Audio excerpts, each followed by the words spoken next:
네, 안녕하십니까. 윤진입니다. 영상 찍은 날은 4월 2일 오후 4시 23분이고요. 오늘 좀 해드릴 얘기는, 지금 뉴스를 제가 띄워놨습니다. 구글 협력, 우리 현대와 구글의 협력 발표에 대한 얘기들을 담아놓은 뉴스를 좀 틀어놨는데, 요거에 대해서 얘기를 해보도록 할 거예요. 일단은 타이틀부터, 뉴스부터 보고 가도록 합시다. 구글 협력 사실무근 발표에도 현대차 강세, 관련주 동방 상승. 왜 그럴까? 일단은 차트 한번 보도록 하죠. 현대차가 오늘 종가 마감을 6%대로 마감을 해줬어요. 오늘 뭐 낙폭을 좀 줬다가 다시 조금 회복을 해서 보합 부분에서 좀 마무리를 해줘, 약간의 또 반등을 해줘서 마감을 해줬는데, 내용들을 살펴보도록 할게요. 구글과의 합작사 설립 소식에 장중 급등세를 보이고 있는 현대차 관련주가 사실무근 발표도 여전히 강세를 유지하고 있다. 올렸던 시간은 2시 56분에 최종적으로 이제 수정이 됐어요.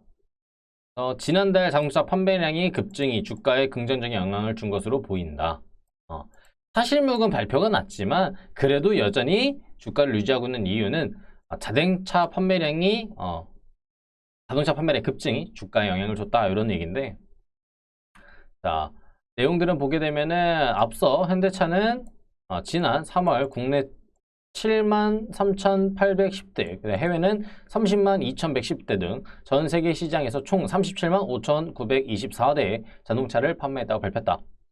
해외 판매의 경우 지난해와 같은 기간을 비교했었을 때 28.6%가 증가한 수치다. 그래서 미국 시장에서 판매 역대 최다 판매량을 기록했다라고 하는데, 오늘 어떤 뉴스였냐면 현대차와 미국 구글이 합작사를 설립할 것이라고 보도를 했어요. 자율주행, 무인차에 대한 현대차가 자율주행차 등에 탑재될 차량 서비스를 구글과 공동으로 개발할 계획이라고 했는데, 현대차에서는 사실무근이라고 밝혔습니다. 현대차, LG 굉장히 지금 얘기들이 많이 돌고 있어요. 근데 현대차는 특히 사실무근 뉴스가 정말 많이 뜹니다. 우리가 알아야 될 거는 이미 현대차 한번 되었어요. 애플카 때문에 이미 한번 되어서 지금 조금 우리가 힘이 많이 풀어져 있는 상태입니다. 현대차에 대해서.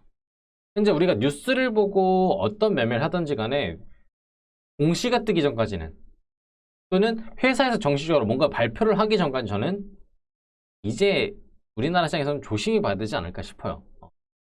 뉴스로 털어먹는 것도 너무 많고요. 그 다음에 뉴스가 뜨자마자 급락하는 거, 아니면 급등을 한 후에 뉴스를 띄워놓은 거, 뉴스와 주가가 동시에 나오자마자 올라가는 거, 말이 안 되거든요. 초를 비교한다고 했었을 때 초봉을 보게 되면 주식이 움직였던 거는 20초예요. 뉴스가 나온 건 50초입니다. 주가가 움직이면서 뉴스가 뜬 거예요. 그런 식으로 움직이는 경우들도 많이 있습니다. 결과적으로 뉴스는 믿을 게 못 된다는 거예요. 뉴스를 뜨면 팔아야 된다. 그래서 저는 지금 시장에 대한 뉴스들도 그렇고 종목에 대한 뉴스들 조금 조심스럽게 봐야 된다는 입장을 좀 말씀을 좀 드리고 싶어요. 그래서 뉴스가 뜨면 내 종목이 어떤 종목이든지 간에 뉴스가 뜨면 일단 1차적인 포지션을 좀 잡아주는, 이 매도 포지션을 잡는 게 좋다. 현대차 물론 전망적으로 보면 앞으로 잘 올라가고 좋을 거예요. 내 평단이 28만 9천 원의 최고점에 비중 100%만 아니면 대응해서 나중에 수익 보고 나올 수 있을 거라 생각합니다. 언제든지 분할을 할 수도 있겠고요. 현대차가 매일매일 음봉으로 떨어질 것도 아니기 때문에 우리가 평단 조절, 비중 조절만 잘해주더라도 나중에 결과적으로 1%든 2%든 수익을 보고 나올 수 있다라는 거. 저한테 이렇게 물어보신 분들도 있을 거예요. 책임질 수 있어요? 물어보실 수도 있는데 제가 얘기해드리죠. 그래서 분할 매수가 중요한 거고, 그래서 우리가 평단 조절, 그 다음에 비중 조절이 중요하다라는 거.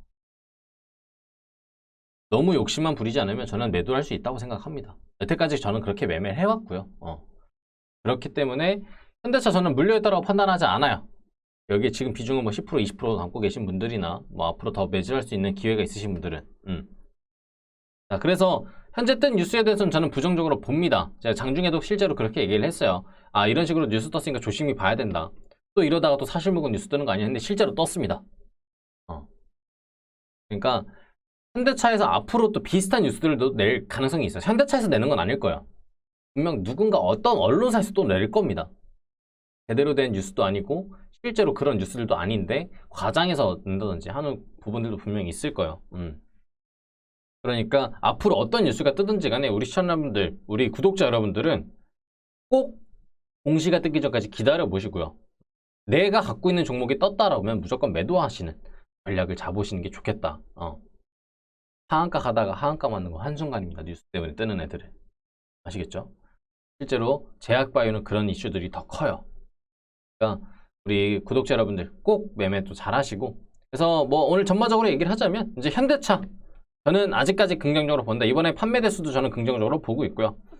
기아에서 나온 EV6도 긍정적인 부분들을 많이 보여주고 있어요. 실제로 차량 모델을 보게 되면은 조금 고급 외제차와 비슷한 외관을 가진 느낌이 있고, 나름 또 뭐 긍정적으로 본다. 대신에 차량 조금 전문가들께 여쭤보면은 국내 차에 대해서는 조금 안 좋게 생각하시는 부분들이 있습니다. 저는 뭐 이거에 대해서 분란을 조장하고 싶진 않아서 뭐 자세하게 얘기는 하진 않을게요. 너무 좋다, 너무 안 좋다 얘기하지 않겠습니다. 긍정적으로 본다. 이 정도만 얘기를 할게요. 현기차에 대해서 좀 안 좋게 얘기하시는 분들도 있고 좋게 얘기하시는 분들도 있어서 저는 그분들 사이에서 싸우고 싶지 않습니다. 아무튼 그래서 뭐 전반적인 분위기는 현대차도 살아날 수 있을 것이다. 그러니까 이번 뉴스로만 매매를 하지 말고 앞으로 전망을 보고 멀리 봐라. 멀리 보는 자가 승리할 것이다. 그러니까 천천히 기다려서 안전하게 익절 잘 하시고 수익도 잘 보시고 대응도 잘 하셔라. 뭐 추가로 저한테 추매도 돼요 라고 한다면 지금 앞으로 더 평단을 낮출 수 있는 자금들만 더 확보가 됐다라고 하면은 저는 지금 정도 한 번 정도 해도 상관이 없지 않을까. 왜냐면 삼성전자도 오늘 반응이 좀 잘 왔기 때문에 그런 부분들도 오늘 현대차 상승에 전반적인 도움을 줬을 거라 생각을 합니다. 그래서 앞으로 시장들 살아날 걸 대비를 해서 미리미리 조금 보는 것도 괜찮겠다. 자, 오늘 영상 여기서 마치도록 하겠고요. 다음에 더 좋은 영상, 더 좋은 내용, 더 좋은 강의로 찾아뵙도록 할 테니까요. 구독하고 좋아요, 알림 설정 한 번씩 해주시기 바랍니다. 감사합니다.